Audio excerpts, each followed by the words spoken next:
Yo, welcome back to a J Love video. Today I'm here with one of my really good friends, Logan. Uh, Logan here is going to share his story with you guys. Just how, so we're just going to get right into it. So, Logan, take it away, bro. All right. Well, my name is Logan Knight. I've been living here on the Central Coast my entire life, and I've just recently come to know the Lord, and it has been a fantastic and uplifting experience. Like I didn't grow up with religion in my household. I mean, we always had good moral values taught to us, but it was never anything on a biblical standpoint. So we just kind of fell through life growing up, messed around with silliness, and didn't really grow up in a hard manner, but didn't grow up in an easy manner because you're always looking for the next best thing, and that's just hard. I would say I grew up with a single mom. We had to fight tooth and nail some months, and then other months was a great adventure, and it really teaches you to appreciate what you have when you're growing up. But with this has just been an uplifting experience as far as coming to Christ, because you don't feel like you're walking with the weight of the world on your shoulders anymore, because you have some sort of semblance of peace with whatever this life has, because obviously this is just temporary. Yeah. But it's all going to be for a bigger and better thing. And as far as like I said, I grew up with a rough upbringing. We only have a single mom. It makes it difficult just because she tries her best, but at the end of the day, you still feel like you're lacking with certain aspects in life. And that's not on the parent, but that's just with life in itself. You're always going to have that missing piece. And no amount of substances, no amount of toys, no amount of adventures is going to fill that void. But the one thing that I've come to learn is that Christ will fill that void. Yeah.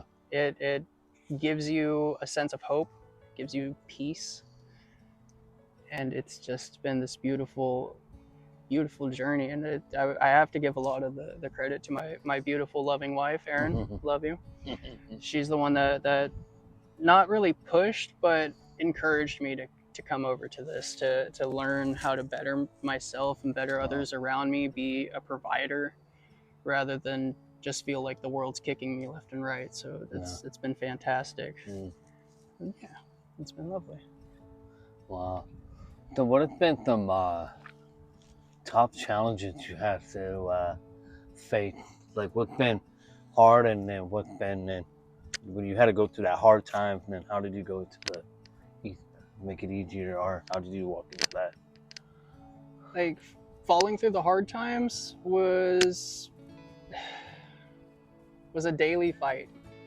It was consistent. You wake up in the morning, you're unsure of what's going to be about your day, and you don't know who's going to try to come after you, or maybe some of your property gets stolen, this, that, and the other. And a lot of that has to deal with who you surround yourself with as well. To whereas when you come into the light, when you become, what's the word I'm looking for? Basically, when you change your view of the world, when you come to God, you realize it's not actually the people that you surround yourself with, but the type of character that it is. It's not what that person does, but how they hold themselves and what their moral values are. And when you start to realize that, you have to shape up or ship out. You got to realize, okay, this is what I have to do to get these ducks in a row. As far as with the hardship, you just go on a day-to-day struggle. But once you understand, you come into the light, you begin to get a game plan, and it goes from being day-to-day to day to week, week to month, and then you're able to look to the longevity of everything, and it becomes much more manageable. It's not easier in any way, shape, or form, but it is much more manageable, and it's for a way better cause. You get semblance out of it, the good piece. Awesome, yeah. So when you gave your life to Jesus, what did it feel like? What happened in that moment, or in that time when you when mean- I sorry. Yeah, like here you are, like struggling, right? Yeah. And so, and what really like, I mean, I know you know what I'm saying, but Yeah. Well, when I first gave my life to Jesus, Mhm. I didn't notice anything at first, and I don't think that's because I was true with my heart about it. But I did notice that once you start like reading through all the proverbs and the psalms, and you can take those little tidbits and pieces because there's something in there for everybody, and it's all applicable. It allows you to change your mindset with that. But what I did notice is when I was baptized, that was the lightest and the freest I have ever felt was within Wow. that moment. It felt like I was Atlas holding the world on my shoulders, and then the second I came out of the water, it felt like somebody had just taken it all away Taking it all away. and said, "You can breathe free now," which was a beautiful moment. Man, that's crazy. That's awesome. Wow. If you were to encourage people that are watching this right now, what would be like the stuff you want to tell these people that are watching? How's it going? Hey, y'all. I would say don't let fear guide your decisions in it. Mm-hmm.